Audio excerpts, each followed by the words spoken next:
Hi everyone, here we've got ZTE Axon 11 5G, and let me show you how to clear browsing data on this device. So first of all, let's open your browser. In my case it will be Google Chrome, and let's tap on this three dots icon. Let's click on the history, and as you can see here we've got the full list of previously visited websites. In order to delete only one of it, simply tap on this X button right next to it, and as you can see it immediately disappears. But if you want to clear all of them, simply click on clear browsing data. And here we've got some basic and advanced options. In basics we've got browsing history, cookies and site data, and cached images and files.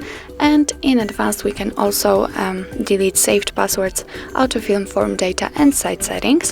What's more, you can also change the time range from last hour, for example, to last 7 days. Let me pick all of them, for example, and click on clear data.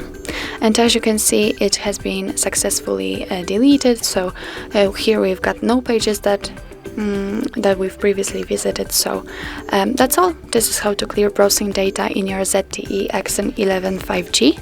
Thank you so much for watching. I hope that this video was helpful, and if it was, please hit the subscribe button and leave the thumbs up.